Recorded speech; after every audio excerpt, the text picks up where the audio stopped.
Welcome, focus learners. Okay, let's dive into this explainer. If you've ever traded options, you know that absolute rush you get when you hit execute on a trade and boom, cash just instantly hits your account. It feels amazing. But here is the multi-thousand-dollar question. Is that cash actually yours to keep? Today, we're decoding the wildly fascinating and honestly sometimes a bit confusing world of cash flow versus capital gains in options trading. Based on our source material, we're going to seamlessly reconcile the real-time liquid cash moving in and out of your brokerage account with the much more rigid reality of your tax documents. Let's get right into it. So picture this. You just sold an option and you received cash. But did you actually make a profit? I mean, it is incredibly tempting to look at your brokerage balance, see that number jump up, and immediately want to go treat yourself to a celebratory coffee, right? But as an option seller, that immediate cash hitting your account can actually be a bit of a mirage. It's wild, but it makes you realize that we fundamentally need to rewire how we think about the money currently sitting in our accounts versus the money we've actually truly earned. That brings us to Section 1, the cash premium illusion. Let's talk about that immediate cash inflow. Whenever you sell a contract, whether it's a put or a call, that premium settles in your account almost instantly, usually within T+1 days. It feels exactly like a payday. You sold something and you got paid for it. But we always have to remember the golden rule of options, the number 100. And this brilliantly illustrates why that initial drop feels so massive. Because every standard contract represents 100 shares, your gross premium cash inflow equals the number of contracts sold times the premium per share times 100. So a seemingly small premium mathematically multiplies rapidly into this massive cash deposit. It is a ton of positive cash flow right up front. And that makes the illusion of instant wealth incredibly strong. But over in the strict accounting world, that money has some serious strings attached. Okay, hit the brakes for a second because here is the real gotcha moment. That cash you just received? It's actually an unearned liability. Yep, our source material makes it crystal clear. It's an open position where your immediate cash inflow does not equal a realized capital gain. You haven't truly earned it yet. It just sits there, heavy on your personal balance sheet as an open liability. It is essentially a financial promise, and it stays looming over you until one of three very specific things happens. The contract expires worthless, you buy it back to close it early, or you get assigned. Which brings us right into Section 2, capital gains versus cash flow. Let's look at paper versus reality. Now, what's really interesting about this slide is that it perfectly captures the core tension of this entire explainer. We're looking at a complete split in your trading life. On one side, we have the physical reality of real-time free cash flow. That is the actual liquid cash dynamically moving in and out of your account day by day. But on the other side, we have realized capital gains. This is completely a paper reality. It's an accounting metric that absolutely depends on the official closure of that trade. So your free cash flow is tracking actual cash instantly, but your realized capital gains or losses are waiting patiently in the background for settlement, expiration, or exercise. Let's move to Section 3 and see how this builds as we look at the three distinct paths an open options liability can take. Since a capital gain or loss only officially happens when a position is closed, let's explore these paths. First up, Scenario A. The option expires worthless. Now, if you're an option seller, this is your absolute dream scenario. If you reach expiration day and that option is out of the money, it simply vanishes. Poof. At this exact moment, your realized capital gain officially becomes 100% of that initial premium you received. But what about the cash flow impact right now? $0. Literally zero. There is no additional cash movement at expiration because you already collected and kept that cash up front. So finally, your accounting reality has perfectly caught up to your cash reality. Next up is Scenario B, buy to close. Let's say you want to proactively lock in a profit early. Or hey, maybe you need to ruthlessly cut your losses before things get worse. We've all been there, right? Well, to close the position early, you have to buy back the option contract. Your realized capital gain or loss is now calculated as the gross premium you originally received minus the cost to buy it back. So what does this actually mean for your wallet? The net free cash flow impact is a direct, unavoidable cash outflow. You literally have to spend your own liquid cash to buy your way out of that unearned liability. And then we have the absolute wildest path, Scenario C, being exercised or assigned. This is where the divergence between your cash and your accounting gets super fascinating. Check this out. If your covered call is assigned, your stock is sold. Your realized gain is actually calculated on the stock itself, and that initial premium he took in just boosts your sale price. The cash flow? A massive inflow into your account. But strangely, if your cash-secured put is assigned and you are forced to buy the stock, there is literally no immediate capital gain or loss on the option itself. None. The premium just reduces the cost basis of the shares you just acquired, all while triggering a massive cash outflow from your wallet. It's crazy. You experience these huge liquid cash movements, yet the capital gains are just shifted entirely over onto the stock. All right, let's jump into Section 4, calculating personal free cash flow. This is all about measuring your actual real-world cash. Now that we've zoomed in on individual trades, we really need to zoom out for a second. If paper gains and cost basis adjustments are just constantly muddying the waters, how do you actually know if you're making spendable money? So the crucial point is this specific formula. At a personal level, free cash flow measures the actual net liquid cash generated by your overall strategy, week over week or month over month. Your personal free cash flow equals your premiums received minus your buy-to-close outflows minus the capital expended for assigned puts plus the capital released from assigned calls. By actively tracking this equation, you empower yourself to measure your true weekly success, totally independent of paper gains or losses. This formula tells you exactly what liquid cash is actually available to you in the real world. Honestly, this right here is the ultimate cheat sheet. If you take away anything from our explainer today, keep this summary matrix in mind. It completely unifies everything we've just covered from our source material. It neatly maps every single trading event to its exact accounting reality in the middle column and its physical cash flow reality in that final column. You see how selling a put or call is just an unearned liability for your accountant, but a massive positive cash inflow for your wallet? Or how an assigned put has absolutely zero immediate tax gain or loss, but creates a massive cash outflow? It perfectly and concisely summarizes every single paper versus reality scenario we've decoded today. Definitely screenshot this one. Which leads us to one final, provocative question. I want you to look at your own trading strategy right now. Are you trading based on your paper reality or your physical cash flow? Because confusing the two can lead to some massive surprises come tax season, or even worse, a sudden liquidity crunch in your portfolio when you mistakenly thought you were flush with cash. Understanding this difference isn't just a neat little accounting trick, it's the absolute foundation of a sustainable, measurable option strategy. It for sure made me want to go review my own trading ledgers through this new lens just to figure out what reality I'm actually living in. Thank you so much for learning with us, and keep seeking clarity in your strategy. Welcome to This Explainer. Today, we're going to bridge the gap between those flashing numbers on your trading app and the actual, real-world tax implications they carry. We'll be breaking down capital gains, losses, and a massive pitfall you absolutely need to know about, the wash sale trap. So let's jump right in. When you pull up your brokerage account and see a sea of green gains, or, a wall of red losses, your brain instantly does the math, right? You think, wow, I'm this much richer, or, ouch, I'm this much poorer. But from a legal and tax perspective, those portfolio numbers are actually lying to you. They're telling a story about potential, not reality. To really get this, we have to understand the great divide in the financial world, paper wealth versus real money. Basically, until you actually click that sell button, whatever value you're staring at is strictly hypothetical. Holding an asset keeps your money trapped in the realm of paper wealth. Selling it? Well, that's what makes it real. Notice the stark contrast here. Unrealized gains, or paper gains, fluctuate every single second the market is open. But because you still own the asset, there's absolutely zero tax impact. Realized gains, on the other hand, are a permanent transaction locked into history. Once you sell, the daily roller coaster stops, and the taxable reality officially begins.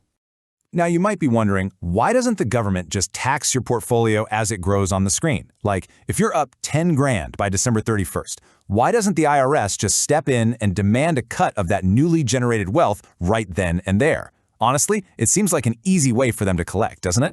Well, the answer really boils down to two very logical, practical mechanics the IRS relies on to track wealth. The first is valuation certainty, and the second is having actual liquid cash on hand. Let's talk about definitive value first. Think about the absolute nightmare of taxing an unrealized gain.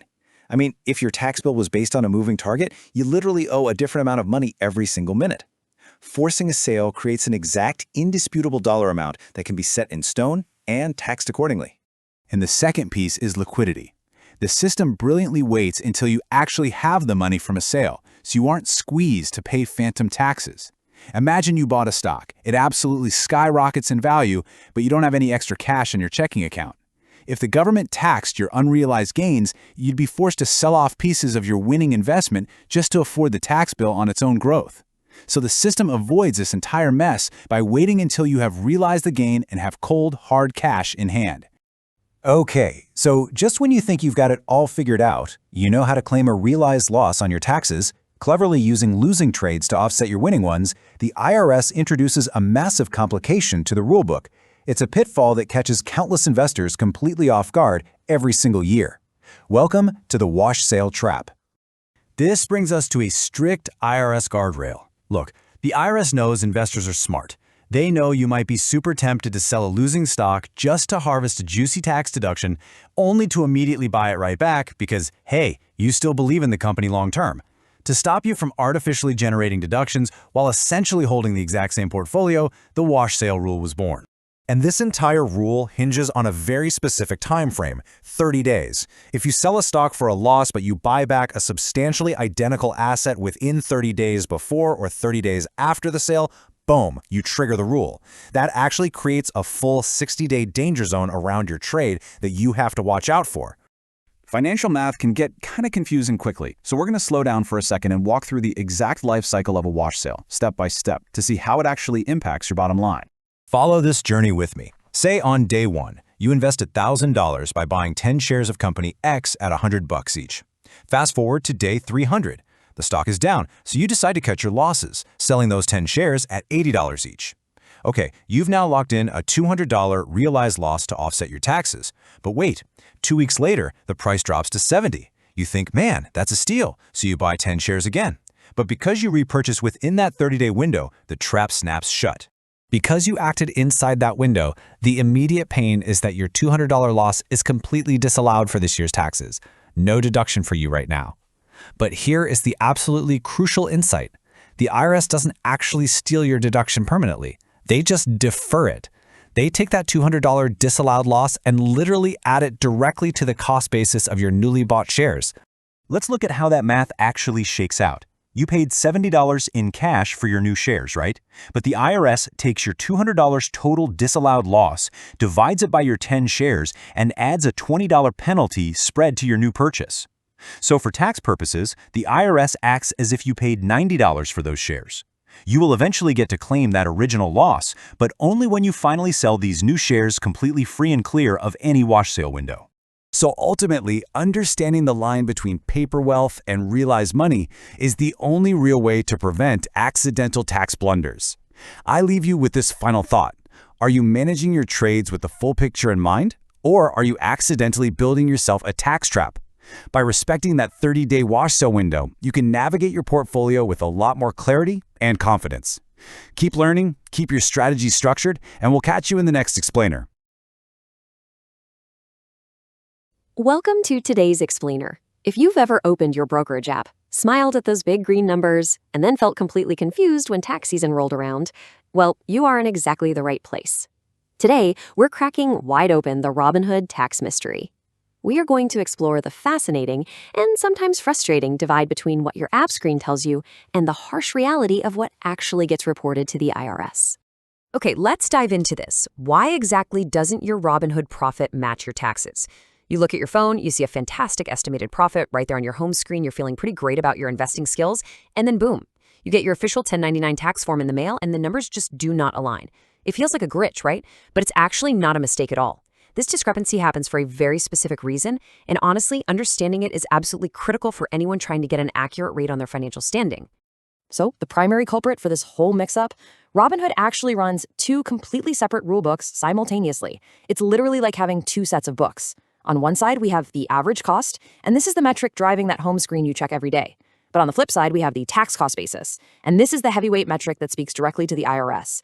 Two different names, two entirely different calculations, serving two very different masters. If you've been budgeting your life based on your daily app views, but the government is taxing you on a totally different standard, yeah, no wonder things get confusing. Let's break down exactly how each of these is calculated, starting with the app. All right, here is the math behind your home screen. When figuring out the cost of your stocks, the app relies on your average cost. To get your total return, Robinhood basically takes the current market price, subtracts your average cost, and multiplies that by your total shares. But wait, how do they get that average cost to begin with?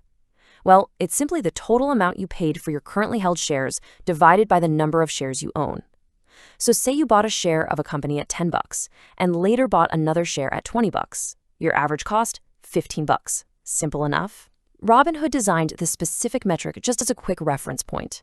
It exists to help you estimate your unrealized gains or losses for your open positions. Think of it as a helpful little snapshot, a quick pulse check on how your investments are doing while they're still sitting in your portfolio. Now, what's really interesting about this slide is what that simple app math misses entirely. Because, that average cost, it isn't perfect. In fact, Robinhood explicitly states that their app calculation has some major hidden blind spots. The simple app math might completely exclude trading fees. It might ignore recent wash sale adjustments, which happens when you sell a stock at a loss and quickly buy it right back. It totally bypasses corporate actions like stock splits or mergers. And what if you transferred assets in from another brokerage via an ACAT transfer? The app's average cost might not account for that properly either. So all those gritty little complexities that happen in the real world of investing are essentially stripped out, just to give you that clean, simple number on your screen. It is an estimate, and a highly simplified one for sure. And that brings us to the reality check. Because the app's simplified average cost isn't intended for tax purposes, Robinhood has to use a completely different calculation for your official tax documents, like your 1099 form.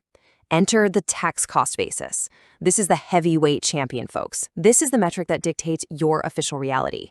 While the app just wants to give you a quick, user-friendly estimate, the tax cost basis exists to give the government an exact, legally compliant accounting of your money. You can kind of think of the app as a casual summary and the tax cost basis as the strict, uncompromising auditor.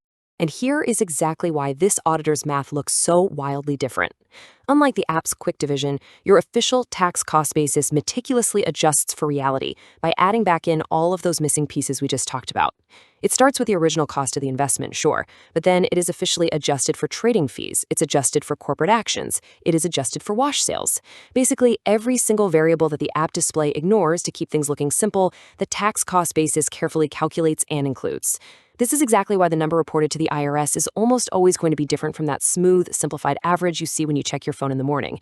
But hold on, because there is one more massive piece to this puzzle, and it's the engine powering this entire IRS reality. For stocks, Robinhood doesn't just lump all your shares together when you hit sell. Instead, they use a very specific default calculation method known as first in, first out, or FIFO. What does that mean? It means that when you choose to sell only a portion of your shares, Robinhood automatically assumes you are selling the exact shares you purchased the earliest. And guys, this is a real game changer. The original purchase price of those specific older shares, not your overall average, is what strictly dictates your official capital gain or loss. Let's move to and see how this builds in a real-world scenario. Imagine this. You buy a cheap share of a stock for $10. Later, the stock skyrockets, and you buy another share for $100. So your average cost in the app is now sitting at $55. If the price drops to $60 and you decide to sell one share, your app shows a $5 profit compared to your average cost. You're thinking, okay, not bad. But because of FIFO, the IRS sees you selling that original $10 share. Meaning, you actually owe taxes on a $50 gain. No way, right? Even if your average cost in the app makes it look like you should only have a tiny tax burden, the IRS is looking at the massive gain from those cheap early shares. The app tells you an average. The IRS looks at a timeline. So the crucial point is, when you put these two metrics head to head, the divide is crystal clear. On one hand, you have the average cost. The calculation is just simple math, and its purpose is purely for app estimations and open positions. On the other hand, you have the tax cost basis, which involves adjusted costs plus that FIFO method, and its purpose is entirely for your official IRS documents. Knowing the difference between these two metrics is absolutely key to mastering your portfolio. Because of the stark differences between these two realities, the estimated profit or loss you see on your Robinhood home screen might not perfectly match the realized gains or losses on your final tax forms. You absolutely positively cannot budget your tax bills based solely on your home screen estimates. Which leaves us with a pretty big question. If the very tool you check every single day isn't giving you the whole truth for your taxes, what other financial illusions are you carrying around in your pocket? An estimated profit is simply not an official realized gain. Look, technology makes investing incredibly accessible, and those clean interfaces are amazing for keeping us engaged. But as we've learned today, the sleek design of an app can sometimes obscure the rigorous, complex realities of official financial reporting. Never take the easiest number at face value. Dig into your documents, understand the mechanics of your platforms, and always remember, the IRS really doesn't care about your home screen. Thanks so much for joining me for this explainer, and keep asking the right questions.